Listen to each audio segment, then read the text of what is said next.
can buy myself flowers, write my name in the sand, talk to myself for hours. Assalamualaikum warahmatullahi wabarakatuh. Sampurasun. Numpangkeun si kuring Muhammad Abisar Atalah Hakim ti Kastilu A. Baris ngadugikeun hiji dongeng anu jajarna Si Pitung. Kieu caritana. Si Pitung. Si Pitung teh saurang nonoman alim ti Rawa Belong. Anjeunna rajin diajar ngaji ti Haji Naipin. Sanggeus diajar ngaji, anjeunna oge dilatih dina silat. Saenggeus mangtaun-taun pangabisana pikeun ngawasa pangaweruh agama jeung silat geus ngaronjat. Waktu eta walada ngajalajah Indonesia. Si Pitung ngarasa karunya ningali kasaaraan anu kaalaman ku rahayat biasa.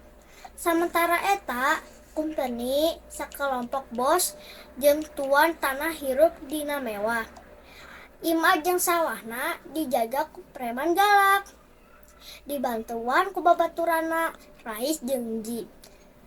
Si Pitung mimiti ngarancanakeun ngarampok imah juragan jeung juragan tanah anu beunghar. Hasil rampokna dibagi-bagikeun ka anu miskin. Di hareupeun imah kulawarga kalaparan, anjeunna nempatkeun sagumpal beas. Kulawarga anu kabengket ku hutang injaman ti rentenir dibere satunan. Jeung yatim piatu dipasih parsel acuk jeung hadiah liana. Kasuksesan Pitung jeung rencanganna teh latalan dua hal. Kahiji, anjeunna boga pangaweruh seni bela diri luhur sarta dikabarkan yen awakna kebal tina pelor. Kadua, jalma-jalma teu hayang nyaritakeun di mana Si Pitung ayeuna. Sanajan kitu korban rampok Si Pitung jeung si kumpeni nu beunghar sok nyoba-nyoba ngabujuk-bujuk jalma sangkan muka sungutna.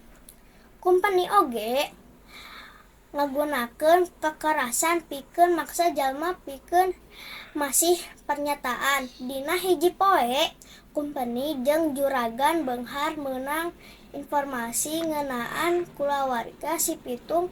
Ku kituna maranehna ngarebut kolonna jeung Haji Naipin. Disandera kalayaan panyiksaana anu parah aranjeunna tungtungna ngadulahan informasi ngeunaan di mana Si Pitung sareng rahasia kekebalanna. Tina sagala informasi eta polisi kumpeni nyerang Si Pitung. Tangtosna Si Pitung sareng rerencanganna ngalawan, tapi hanjakana informasi ngeunaan rahasia imun Si Pitung parantos kabuka. Anjeunna di laungan endog buruk jeung ditembak. Anjeunna dibunuh langsung. Sanaos kanggo Jakarta, Si Pitung masih dianggap salaku pambela rahayat biasa. Rerencangan sadaya sakitu anu tiasa kapihatur. Atur nuhun. Wassalamualaikum warahmatullahi wabarakatuh. Salam literasi.